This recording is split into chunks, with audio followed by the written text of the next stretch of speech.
And we're glad to have him with us to discuss city business and what's going on out there. A couple of issues on the table. You know, our reporter Jamie McGriff is talking about a grant that the police are seeking.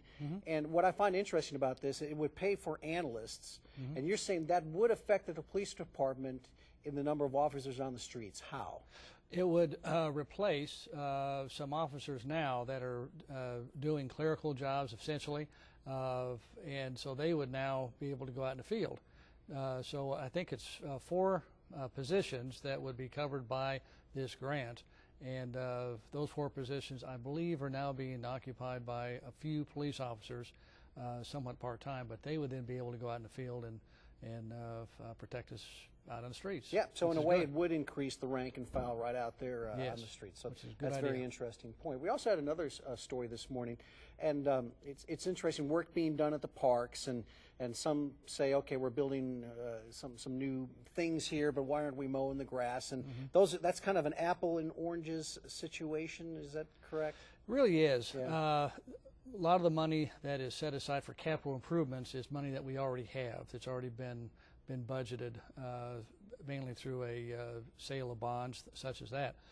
But the maintenance on the day-to-day expenses, they're paid for out of our general fund.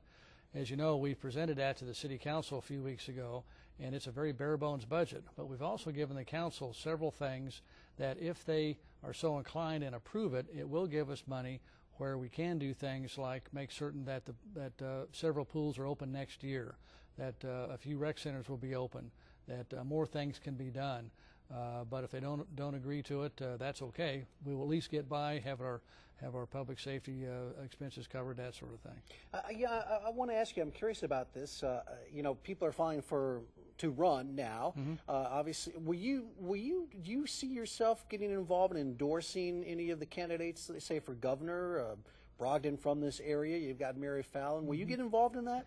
Probably not. There are a lot of very good candidates running, and of course, there's always a fear that if someone is endorsed and if they lose, then it's made the other guy mad. So I don't want to do that. Usually this is the type of thing where discretion is a better part of valor. I found out when I was running, most people were supportive, but they didn't want to do so publicly, and I understand that. You know, we have to rely upon our relationships to do things. I'm in Washington different times, and I'm relying upon my relationship with our elected officials. And the last thing I want to do is get John Sullivan, Jim Inhofe, or Tom Coburn mad at me, because I'm going to be asking them for some things.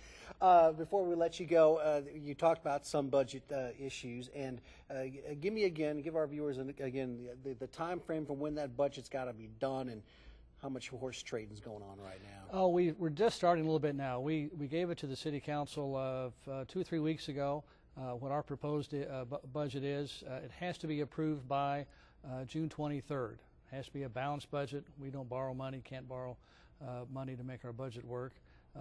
We've given the City Council several revenue enhancements that would last for a year, give us some money to do some good things. Right.